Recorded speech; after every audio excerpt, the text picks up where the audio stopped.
Right. We ready? Good afternoon, everyone. My name is Dorval Carter, and I'm president of the Chicago Transit Authority. And it's a distinct pleasure to welcome the Secretary of the U.S. Department of Transportation, Pete Buttigieg, to the 95th Street Dan Ryan Terminal. It is also an honor to welcome Mayor Lori Lightfoot, Senator Tammy Duckworth, Senator Dick Durbin, as well as members of the Illinois Congressional Delegation and other elected officials and community leaders who are joining us here today. The station here at 95th Street is a jewel in the CTA crown. The original terminal was built during the Nixon administration, and the station was completely rebuilt and expanded in 2019. It is not only one of the busiest CTA rail stations, but also one of the busiest bus terminals, serving city and suburban buses, as well as the Greyhound bus system. The $280 million project, the largest station project in CTA history, would not have been possible without the more than $100 million in federal funding we received from the U.S. Department of Transportation. But this is more than just a rail station. It represents one of the largest investments in Chicago's far south side in decades. It created scores of jobs in an underserved community, and it provided unprecedented opportunities for small and local businesses. Perhaps most importantly, it will also serve as the gateway to the extension of the Red Line to 130th Street, a project that will bring fair and equitable transit access to the Chicago's far south side. The Red Line extension will remove decades-old barriers to opportunity and spur equitable economic development, or to say differently, it will be a game changer for Chicago. Just a short time ago, I had the honor of speaking with the Secretary, the senators, and the others standing here with me about the historic nature of the Red Line project and how its benefits will resonate for decades. We also spoke about how federal funding is absolutely critical to CTA's ongoing modernization, including our All Stations Accessibility Program, which we refer to as ASAP, our plan to convert our buses fleet to an all-electric vehicles, and our efforts to pursue equitable, transit-oriented development, which Mayor Lightfoot began as a pilot earlier this summer, along with many other vital transit projects across the city. And let me be clear about this. Federal funding is the only way that CTA can continue to modernize a system that in some places is more than a century old. The only way we can continue to provide good-paying jobs to underserved communities and important business opportunities to small and minority-owned businesses. And the only way that we can reverse the disinvestment that has hampered the South Side for decades. I have always said that public transportation is more than just getting people from point A to point B. And an investment in transit benefits means much more than just to the people who take it. I want to once again thank you, Mr. Secretary, for making the CTA a part of your visit to Chicago, and also for your unwavering support of public transit. I also want to thank Senator Duckworth and Senator Durbin, as well as the rest of your colleagues in the Illinois delegation, for their never-ending and tireless advocacy for transit and for the CTA specifically. And at this time, it is my pleasure to welcome the Mayor of the City of Chicago, Lori Lightfoot. Mayor?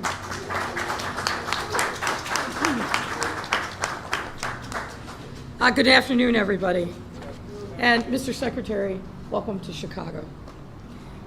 Thank you to our partners in our federal delegation led by our senior Senator Dick Durbin, Senator Duckworth, and I also want to give a special note of thanks to the members of Congress who are here.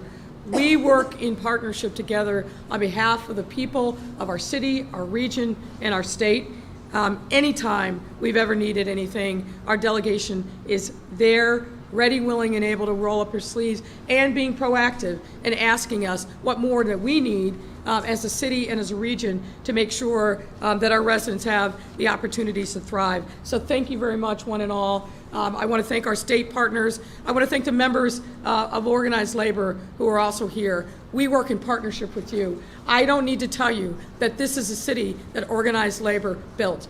Strong, vibrant, and will continue to be so. So thank you very much for all of your work. Today we are here to discuss one of the most critical resources to our communities, and that's our city's transportation infrastructure. Investing in public transit infrastructure residents rely on every day provides us with an important opportunity to improve their quality of life, improve our regional and national climate, and create high-quality, well-paying jobs and reduce commuting times and costs. This is something I know Secretary Buttigieg knows very well, not only from his life experiences, but as a former mayor himself right here in the Midwest. And something I'm thrilled to see being uplifted in President Biden's Build Back Better agenda, which absolutely has to have bipartisan support. As more and more cities across the country begin to reopen and residents return to work and play, as well as continue to prioritize the reduction of car congestion downtown and combating climate change, it is crucial that we work together to provide residents with access to public transportation systems that are both efficient and reliable. And let me take this moment also to say a special thanks to President Carter. I want to remind all of you that through the pandemic, the Chicago Transit Authority was the only public transportation system that ran at full steam. And why? Because our workers and our residents needed us, and we were there for them. So thank you, President Carter, for your incredible leadership. Making sure that our transportation system is ready and accessible to our residents is an effort that we take very seriously here in Chicago. Public transit is essential and has been to us through the pandemic. Our city long has been known as a hub for transportation infrastructure of all kinds, and that's no mistake. We boast a number of competitive advantages that make our city the place to be for residents and businesses alike. We are the transportation and economic infrastructure epicenter for all of North America, makes no mistake about it. We are in close proximity to critical resources like fresh water, agricultural commodities, next generation technologies, and human capital.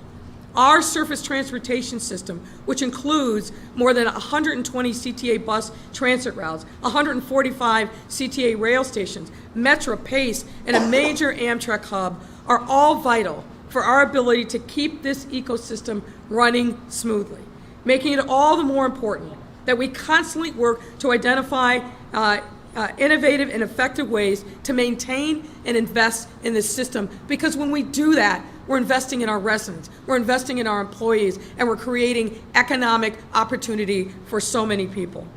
The 95th Street station that we're in, which Secretary Buttigieg and other elected officials had the pleasure of touring earlier today, provides one such opportunity. While this major bus to rail transfer point, which was completely rebuilt in 2019, is the furthest south on our current L system, it does not equally serve all of our South Side communities, and we spent some time talking about just that and the opportunities that an extension would provide to the far South Side, stretching all the way to 130th Street and bringing into the city Altgeld Gardens, which I know is a big opportunity and interest of mine and others that are gathered here. That's why the CTA has long proposed an extension of the Red Line from this station to 130th Street, which would improve connectivity and access to the entire CTA network, expand economic opportunity through connections to jobs, educational opportunities, housing, and other services, further our commitment to creating sustainable transportation and improve air quality, reducing greenhouse gas emissions, and the list goes on and on. But the thing I want to say is this, and I shared this with the Secretary, it takes partnership. We have to have federal resources, but I want to be clear that with those federal resources, the city of Chicago itself will also have skin in the game. We know how, when we invest in the right ways, when we put people first, when we're intentional about making sure that development and investment doesn't mean displacement, how we unlock the potential of our communities and our neighborhoods. So we will always be there. We will be the partnership that our residents deserve. And so, Secretary, we're going to keep out lobbying and advocating, but trust that we will be doing the right things on behalf of our residents to make sure that those federal dollars have catalytic and transformative effect on our city. So with that, I want to say again how grateful I am for the Secretary to be here today, for really thinking about the city of Chicago and what assets we have and how we can be a model for other cities across the country. I look forward to working even closer with you and your administration to transform the lives of Americans. And so let me thank you once again. And with that, I'd invite Congressman Rush up to say a few words. Congressman. I'll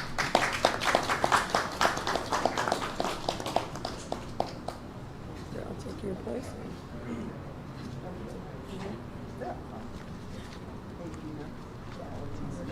Good afternoon. Good afternoon. I want to thank President Carter, Mayor Lightfoot, Senators Durbin and Duckworth, and all of my colleagues from the House of Representatives. And most of all, I want to thank you, Secretary Buttigieg, for your visit. And I want to welcome you to the 1st Congressional District of Illinois. Mr. Secretary, as I said on our way from the conference room, I was so delighted and overjoyed when our President Biden, chose a Midwestern mayor to be the Secretary of Transportation, because that was a sign that he knew that how important transportation is and was, and he knew that if he wanted to get transportation corrected, get infrastructure passed in our nation, then he had to rely on a Midwestern mayor to make it happen. Thank you. Mr. Secretary, I believe that this moment calls for bold investments in our nation's infrastructure. Investments that are sorely needed in the 1st District, in our state, and all across this nation. It is absolutely crystal clear to everyone that has an eye to see that decades of underinvestment have taken their toll on the quality of life in our communities, particularly those disadvantaged communities. You can look at the headlines in the daily press and see not just the numbers in terms of violence and homicide, but behind all those numbers is disinvestment, decades of disinvestment that have led to frustration among too many of America's citizens. Mr. Secretary, for far too long, I've seen able-bodied men and women from this community standing aside idly and watching others from across the Midwest area, including your home state, coming into Chicago, doing work on public work projects, and not really receiving any of the economic benefits. And Mr. Secretary, I must declare that we're sick and tired of being sick and tired, that we're tired of getting all the delay associated with these public works projects, all the dust that's associated with these public works projects, and none of the dope. All the delay, all the dust, and none of the dope. Mr. Secretary, we have to bring all this to a screeching halt. You're probably aware, Mr. Secretary, that in Illinois there are 2,300 bridges and 6,200 miles of highways that are in poor condition throughout our state. Our state, our beloved state of Illinois, has a C- grade in its most recent infrastructure report card. Boy, it makes me think of my grade that I got in trigonometry in high school, a C- grade. Mr. Secretary, it's about time. And that's why recently I was proud to secure more than $36.6 billion to expand electric vehicle infrastructure in the recently passed Investment in America Act. And Mr. Secretary, that's why I, for one, along with others who are gathered here, certainly appreciate your vision and President Biden's vision.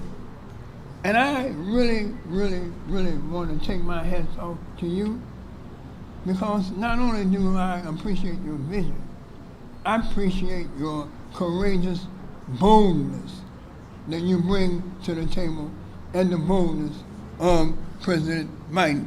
Again, welcome to the 1st District of Illinois.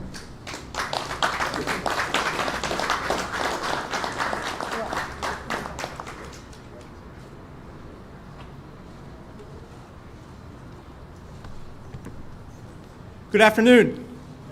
I'm Raja Krishnamurthy, and I just want to say Happy Infrastructure Week. Happy Infrastructure Friday. Finally we arrived. I want to say a special thank you to Secretary Buttigieg for visiting us. Of course, Mayor Lightfoot, President Carter, Senators Duckworth and Durbin, thank you so much, and all of my colleagues from the House, and of course the good men and women of the CTA and CFL. I just want to make 2 quick points. First of all, the American Jobs Plan is going to create millions of jobs. However, for people to take those millions of jobs, they need the skills to do so. And for them to have those skills, we need workforce development. I was the author of the modernization of our nation's skills-based education system, which has helped to better educate 11 million people in career, technical, and vocational education. And the Biden administration and Secretary Buttigieg are proposing to invest $100 billion over the next 10 years in this skills-based and vocational education system. That is crucial, and I hope the Senate and the House both pass that request and invest money in the people of Chicago to take these jobs that are going to be created through the jobs plan. Thank you.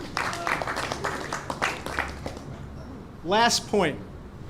CNBC actually just came out with a survey that awarded Illinois with top marks for infrastructure.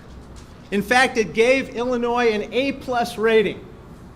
My Asian American parents would be very proud of Illinois for that. However, the reason why we got top marks and an A+ rating is because of the A+ attitude of the city of Chicago, the CTA, the men and women who work here, the people at the CFL, and the cooperative attitude of the delegation working with the administration in helping to modernize our infrastructure. And to be honest, although we got that A+, I think there's work to do. And as someone from the suburbs, I know that we can't succeed unless the city of Chicago succeeds. We can't succeed unless the CTA succeeds. So I just want to say to all of you, the suburbs stand shoulder to shoulder with the city in getting the investment necessary to make the CTA and the city of Chicago the pinnacle of world-class infrastructure. So thank you so much. I'd like to now introduce our senior senator, Dick Durbin.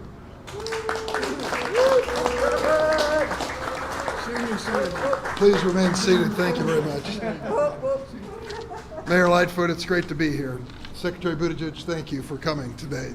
You know, sometime this week there's going to be an important vote in the United States Senate. Senator Duckworth and I are going to be there. There's going to be a bipartisan infrastructure bill, $1 trillion. And you know that bill is going to spend more on transit projects than any bill has ever spent in the history of the United States. That bill is going to spend more money on railway than any time since the creation of Amtrak. That bill is going to repair more bridges than have been repaired since the Interstate Highway Project was created by President Eisenhower so many decades ago. It's an amazing bill. It's a bill that Joe Biden has endorsed and we have endorsed. I believe we can pass on a bipartisan basis, and I know Secretary Buttigieg has been involved in writing that bill. I would like to compare that infrastructure bill with the infrastructure bill of the previous administration, but I can't, because there was no infrastructure program in the previous administration. What we face now is a challenge of not only building the infrastructure for our future, but meeting Joe Biden's challenge of providing from our generation the resources so that we can build America back better. We have a lot of work before us, Mr. Secretary. You've been given an awesome assignment. We know you're up to it, and we want to be partners with you in making that assignment a success. My thanks to organized labor, who's represented here. My thanks to the contractors, Dorval Carter, and those who are working with the CTA. This is an amazing project. We are going to leave our imprint for the next generation. I'd like to call up my colleague, Senator Tammy Duckworth.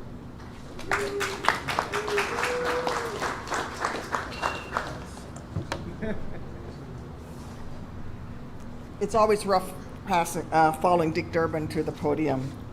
Hi, everyone. It's great to be here. I got to say, though, Mr. Secretary, you're not the first presidential candidate, former presidential candidate who come through here. I came through here with Amy Klobuchar in December of 2019, but it shows the importance of this project. It's really great to see all of us here today, because all of us know how much an infrastructure package would improve the lives of so many Illinoisans. Projects like this one are a great example of the impact that federal funding can have on our communities. To me, this 95th Street Red Line project isn't just about improving our infrastructure, though. It would have been reason enough to give it green light just for improving the infrastructure. But to me, this project is about making sure that more Chicagoans can lead the lives that they deserve. By making it easier for folks across the South Side to get to work more easily throughout the city, by promoting greater access for those of us with disabilities. And let me just say that the ASAP plan that we're using here on the CTA in order to make the entire CTA completely ADA compliant and wheelchair accessible, as was proposed by Mr. Carter, is now in this next infrastructure package. The proposal is there. I'm hoping that it stays in and gets passed, but it's going to make all legacy transit system across the nation wheelchair accessible, and it's long past time for that. This project, as has already been mentioned, is going to create more good-paying union jobs for local workers so that they can build the city back better, but also so that we can rebuild the middle class. Because we know America's fortunes, America's well-being depends on the well-being of the middle class. And the Biden administration and Senator Durbin and myself are going to make sure we continue to make investments in the middle class of this country. It also will make commutes safer, shorter, and more equitable in the process. But the work doesn't just stop here. Building Back Better means extending the CTA to reach even more of the South Side and to help connect thousands more Chicagoans to the rest of the city. It means investing in our transit systems to make all stations accessible. You know, we've come a long way, but our country is long overdue for comprehensive, bold infrastructure investments that boost our economy and helps our working families. Roads and bridges are critically important, but so are locks and dams. So is our wastewater and drinking water. Chicago has more lead pipelines than any other part of the country, exponentially more lead pipelines, service lines in the nation. So as we work on roads and bridges, we're going to work on water so that you can have safe drinking water. We're going to make sure that there is Wi-Fi across the country. We have 22 million families in this country that do not have Wi-Fi access. It's really hard for a child to get ahead if they can't do their homework. It's hard for Americans with disabilities to get ahead if they can't train to go to work. It is really difficult for all of us to succeed if we start leaving the others behind. So we can't ignore the challenges like these and expect that our nation and our economy to truly thrive. Thank you again, Mr. Secretary, for joining us all here today. I really look forward to continuing to work with you on all of these projects. I sit on all of the infrastructure committees, so that is an offer of help, not a threat. And with that, I am so pleased to announce Secretary Buttigieg, our U.S. Secretary of Transportation. Mr. Secretary.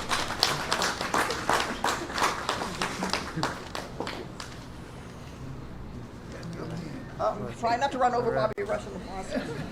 Definitely lose votes that way. Well, thank you so much. Thank you, Senator, for your leadership.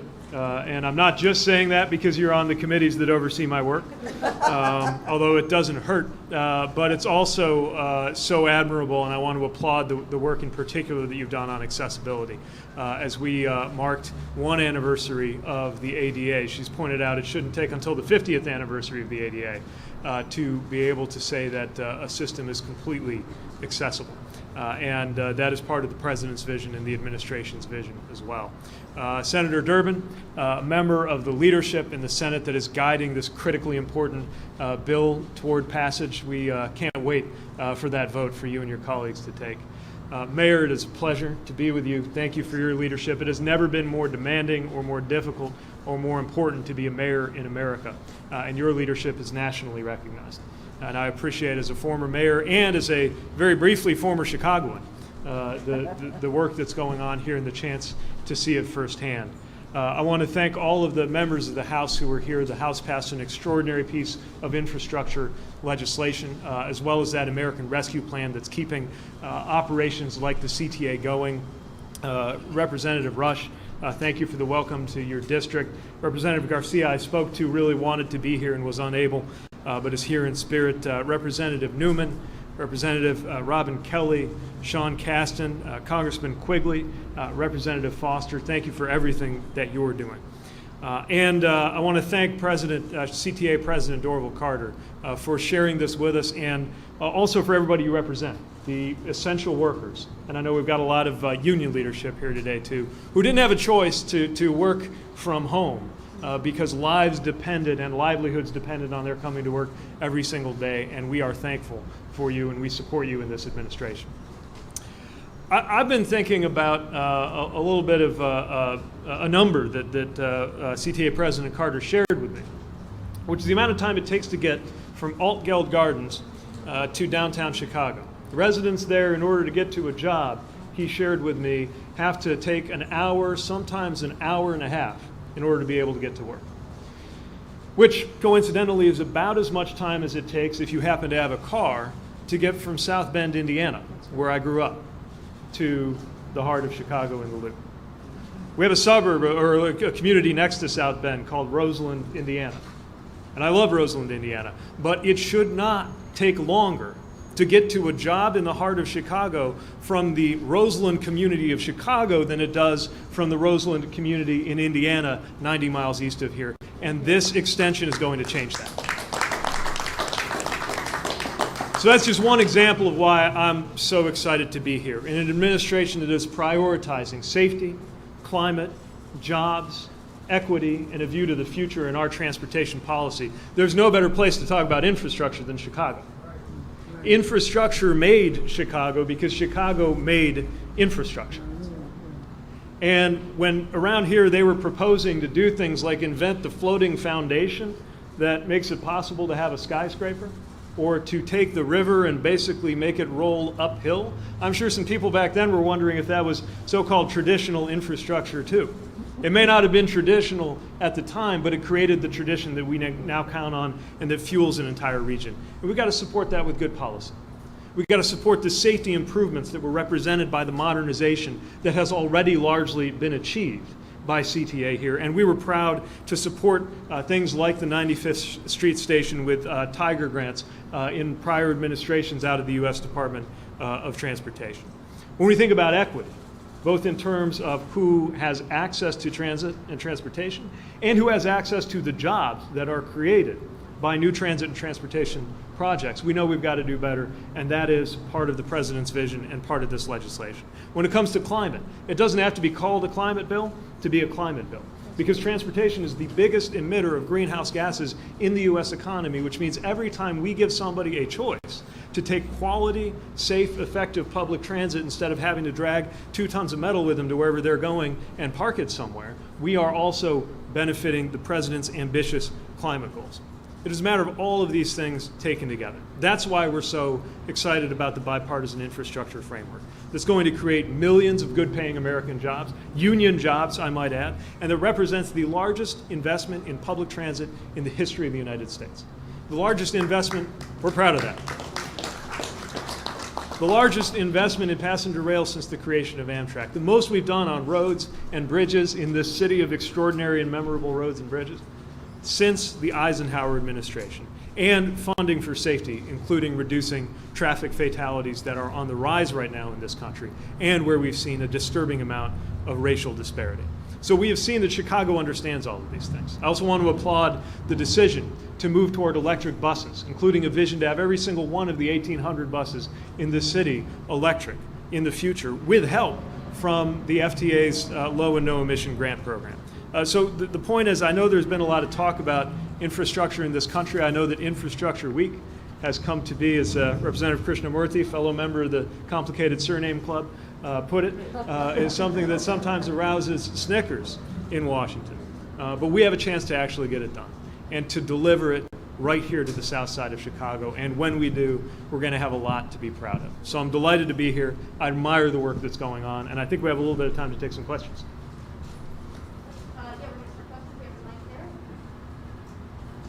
Great. Bill Ruthart, the Chicago Tribune. Welcome back to Chicago, Mr. Secretary. From what I understand in this bipartisan package, specific projects are not necessarily laid out. It's up to the locals to work with the feds to fund those. But knowing what you've heard about the extension of the red line today, what would you assess the likelihood of this project getting funded if the legislation were to pass?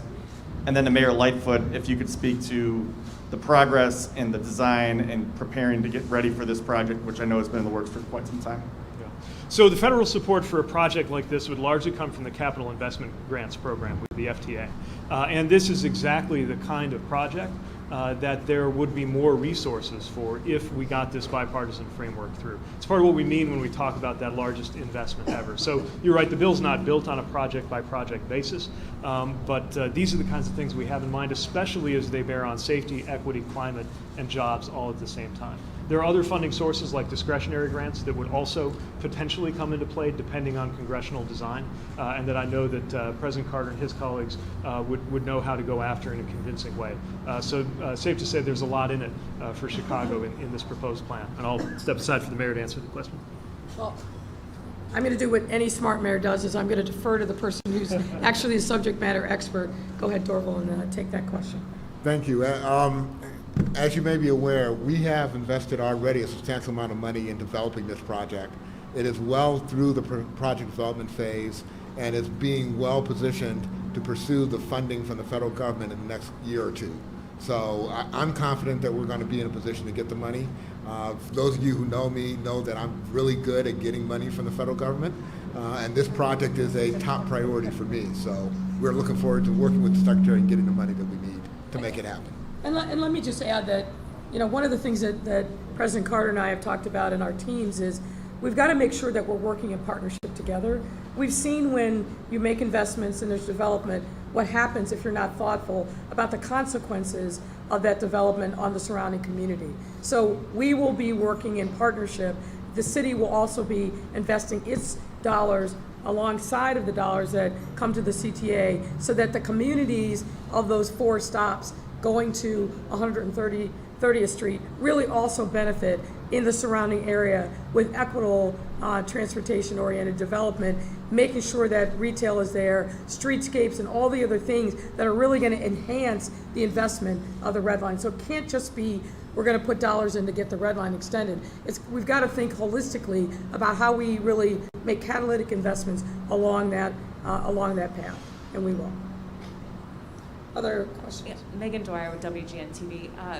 Mr. Secretary, I'm curious if any part of this package speaks about high-speed rail or light rail. It's great to put money into dilapidated infrastructure, but anything toward the future here that could benefit Chicago? Absolutely. As you know, we've got a lot of work to do just to shore up what we've got. So that's unquestionably part of what we would need to look for the rail funds for. But this is also about looking to the future. In this administration, I know that I can only ever be the second biggest passenger rail enthusiast, but I work hard to make it a close second. And like the president and like so many Americans, I believe that we as a country shouldn't put up with being unable to access a level of rail service that people in most developed countries can take for granted. What does that actually look like? Well, in the context of the funding that we have, we think there would be enough to establish about 3 kind of showcase intercity high-speed rail corridors, as well as upgrading and improving some of what we already have, proving that the United States can in fact do high-speed rail as well or better than anyone, and creating a foundation for a future network that would continue to build on that. Would Chicago be in one of those? What's that? Again, we don't design this on a project-by-project basis, but let me say this. Some folks who are pessimistic about our rail potential, even though this country and certainly this region were built on rail, some people say, well, the U.S. can't do it because we're not, we don't have the same density as, Europe, where they have great rail. And maybe as a country, we don't, but the Midwest sure does. It has some of the very same patterns in terms of cities. Imagine what it would mean if Chicago, and just to take some examples, if Chicago and Louisville and Toledo and Detroit and St. Louis and Minneapolis were all connected in city pairs that you could get across in about a couple of hours at a time. That vision, I think, is eminently possible in this country if we invest in it. And the beginning of that investment is contemplated not just in the president's vision, but what made it into that infrastructure framework too. Thank you. Mayor, my second question is for you. Do you hope to have any of this money earmarked for updating how people get from our airports to the loop, so we don't just have Uber, taxi, or the train? So we're working on plans now and having lots of conversations. Some of you know there are already lines that run from the Fulton Market area to O'Hare. So I think there's a lot of opportunity there. We've been, I think, in productive conversations with some of the stakeholders that we're going to need to make that project a reality. But we're working on that, and obviously any additional federal resources are going to be a bonus. But I think we've got resources here regionally that we could make that a reality, and we're well on our way to in those discussions. Other questions? Let's go ahead, sir. Kimberly Agoin of WVON 1690 AM, Talk of Chicago. We also have a Roseland here, so I hope you got an opportunity to see that. We just came off of a march to Washington, D.C. through 10 cities, and we stayed in Roseland talking about violence, which is something our mayor is working on extremely hard. But one of the questions that I have about that is, while we were there, there was a student that was killed on one of our transit lines here, very tragic situation. Department of Transportation, you say safe, effective, but we want to emphasize the safe piece. Yeah. What is your role in ensuring that we can make sure that our transit is safe for all the people who have to take it? And the second part is, you've really stepped up and taken a big role in this violence issue. Are you also going to make sure that there are community members that are a part of all of these discussions, because that's very important? Absolutely, yeah. These improvements and these changes and investments have to be something that is done with community members and never to community members. And it's one of the things I've been asking about on this visit, and have been so encouraged to hear about the intention that the CTA and other leaders here have brought to that. Look, safety is the number one reason my department even exists. And I'm very much saddened to hear of another life lost on one of our transit systems. That can't happen, and we can't accept that. And whether we are talking about traffic fatalities, or whether we're talking about safety for somebody riding transit, or any of our other ways of getting around, we have to move toward a vision that says that 0 is the only acceptable number of deaths. It's not just the cost of doing business, it's not just how things work, it's something we can act on. In order to make good on that, good intentions won't be enough, we got to put dollars behind it. That's why there are billions committed specifically for safety in the infrastructure framework and in the vision that the president put forward.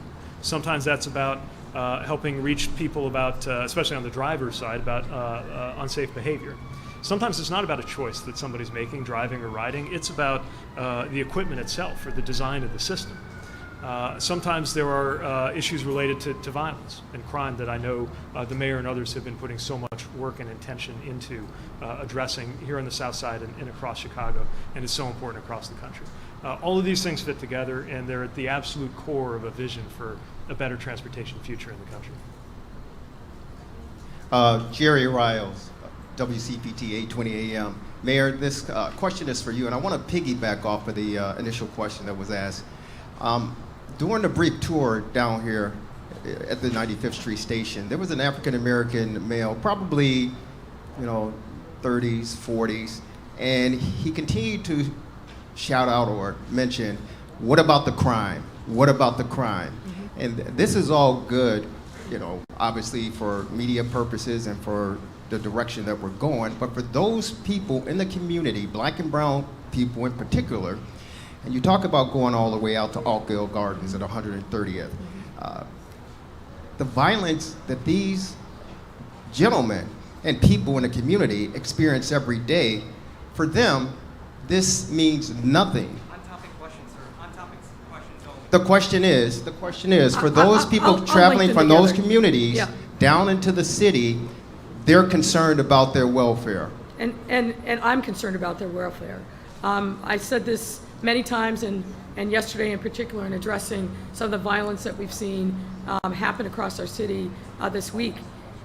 There are a lot of great things that are happening in Chicago. Our economy is coming roaring back. There's a lot of opportunity that we're creating, and we're here today talking about future opportunities, investment. But if people don't feel safe, nothing else matters. It is the priority. Not one of many, it is the priority. And how do you get at that? You've got to do some things on the immediate front to quell the violence. You've heard me talk at length about the fact that we are awash in guns in the city. And again, I'm grateful for President Biden and his administration recognizing that there's a lot of low-hanging fruit. The strike forces, which I hope that we'll be announcing, are here in our city next week. The additional resources to support ATF. But fundamentally, why is there so much violence in our city? Aside from the guns, it's because we have an absence of hope. We have disinvested in communities on the south and the west side for decades. Young men are growing up in this city feeling like their destiny is minding somebody's corner spot, an early death, or jail.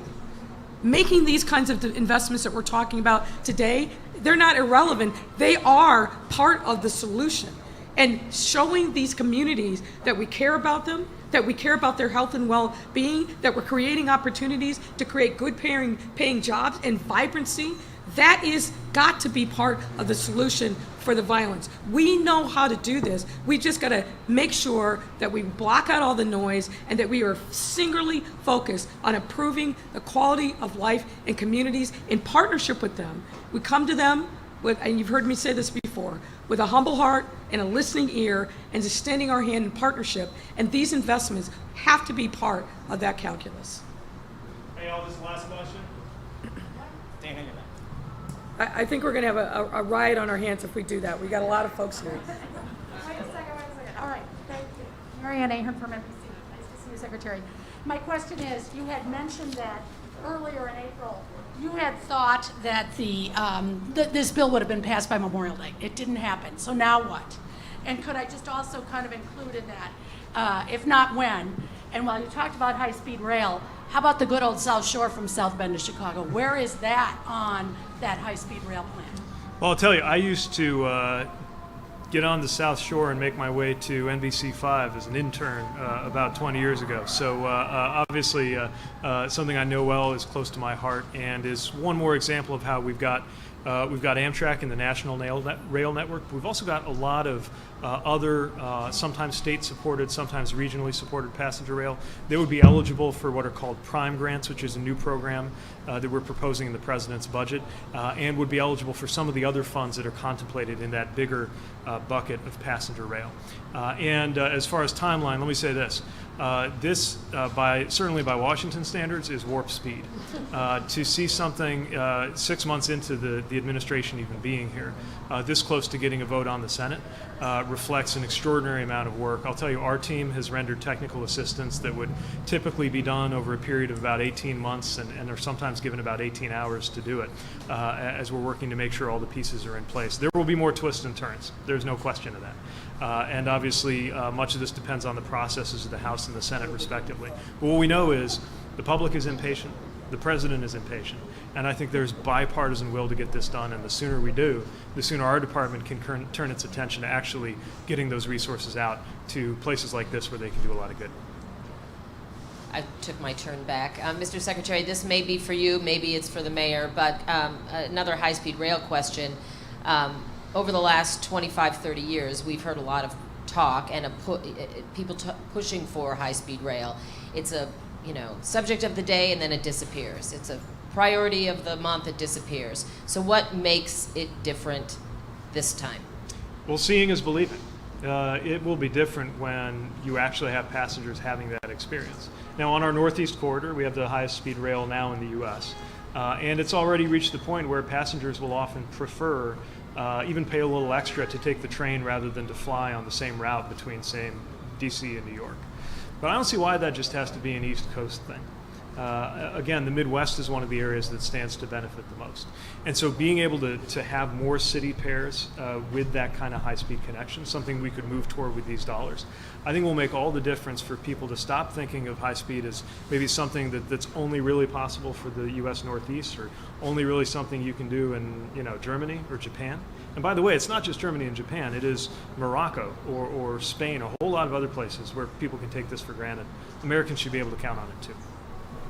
Mr. Secretary, you made mention of the fact that there's been some pushback on the so-called non-traditional infrastructure elements in this bill.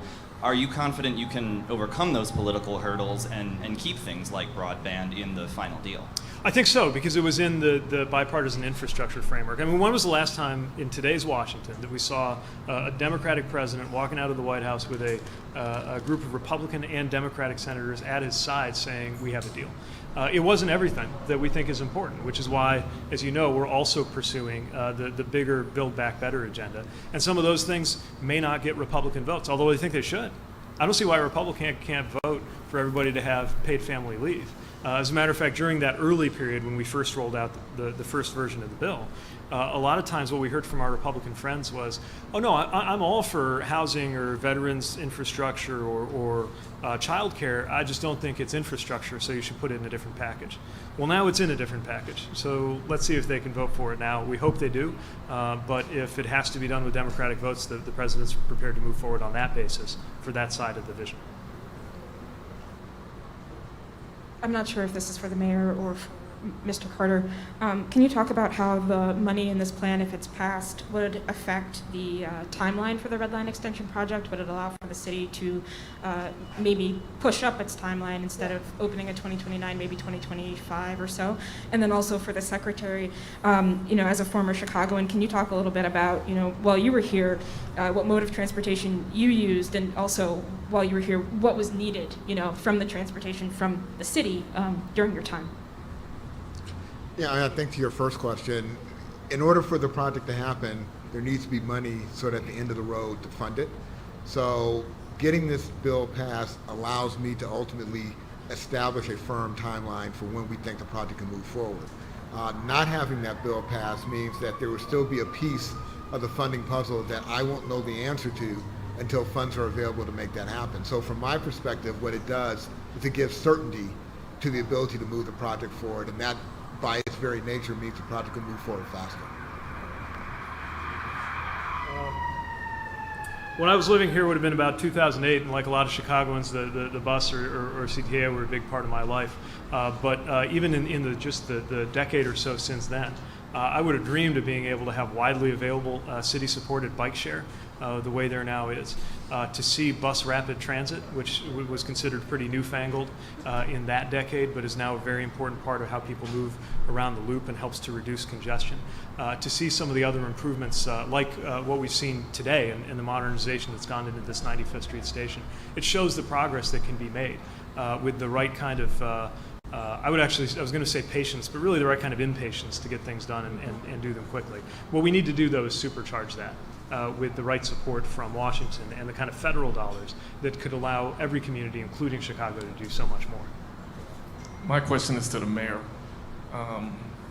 With all the improvements that's going on with public transportation here, will the riders have to pay more to ride? Great question. I'll start and then I'm going to pitch to President Carter. Look, the one thing that we know, and particularly as we're thinking about making investments on the south side, affordability is key. There are other opportunities for transit on the south side. Why are they not used? They're not used because of affordability issues. So keeping transit affordable is a key priority for me, I know for President Carter, and frankly our friends in organized labor as well. It doesn't make any sense for us to make these investments if people can't afford to ride them. So we're always going to be focused on that question. And Dorval, I don't know if you want to add to that. No. The mayor said it as well as I did. Mr. Secretary, just a question for you. I know that all the projects have to first come to be brought to you, but what is your commitment to, and what are you telling these elected leaders here about what the Biden administration's commitment is going to be to Chicago and this region with investments to make things actually happen? Well, I'm not here just to talk about what's going to happen. We're doing it right now. Matter of fact, in our recent round of infra grants, discretionary grants that I recently signed off on the proposed funding for, we had support for projects in this region that are going to make a difference. But I guess what we're saying is there could be so much more if we invest at the level that a country ought to, if it wants to stay the leading country in the world. We are no longer in the top 10. As a country. And it was interesting hearing about the 2 report cards, both of them valid, right? One from CNBC emphasizing how well Illinois has done relative to a lot of its peers within the United States, but another one from the civil engineers warning us, and by the way, the country as a whole is in kind of D's and C's territory, relative to what it really could be and should be. We are now 13th place in the world. In a country that is where it is in the lead among the economies of the world, largely because we committed to infrastructure generations ago. We are still coasting off of those decisions. There is no question that one of the most important and significant and economically generative regions in the country will see a major share of the infrastructure framework that we're hoping will get a vote in the Senate as early as next week. Thank you very much, ladies and gentlemen. Appreciate it. There's one more. Sorry. Here, let's get to a microphone. Mr. Secretary, I'd like to ask you a question a little off topic, and that is the President last week issued an executive order broad on increasing competition in many industries. Yep. The one that your department will oversee is the airlines, and I'm right. wondering if you could explain why, particularly at this time when the airlines have struggled so much during the pandemic, you see a need for a crackdown on excessive fees and increasing competition, particularly among the big hub and spoke network carriers? Yeah, well, it's a great question. We stand with the aviation sector and the extraordinary employees of that sector who have been through so much, and it's one of the reasons why such a major level of support to keep those people in their jobs and to keep that sector doing well was part of the American Rescue Plan. We did everything to support the aviation sector, and we'll continue to do that. But it has to be playing by the rules and operating on a fair basis. And if you get charged a baggage fee and then you have a crazy delay in whether the bags even get there, if you pay for Wi-Fi and the Wi-Fi doesn't work, you got to get your money back. It's a basic principle of customer service, and the President believes, and I believe, that it's very important we hold that up. So we're talking about that, or the recommendations for surface transportation to make sure that our rail sector stays competitive, or the things that need to happen on the port side and the maritime side to keep our supply chains moving smoothly. The economy only works if it's working on a competitive basis, and we have to pay extra attention when you have a sector where there's a lot of consolidation and just a few major players to make sure that everything continues to work, ultimately for the benefit of the American consumer. Have the airlines been consolidated too much? Too much market control? Well, evaluating mergers obviously falls to the Department of Justice, and they take a close look at these things. But what we'll say is, when we see evidence of a concern, and we certainly have gotten a lot of inbound about this issue of fees and charges, we're going to work to make sure that everything that happens is fair and that there's no negative impact to consumers. Again, if you pay a fee for something, you ought to get it. And if you don't get it, you ought to get your money back. It's a common sense principle, and we've got to make sure, no matter how many or how few carriers there are, that principle is being upheld. Thank you very much, ladies and gentlemen. Thank you.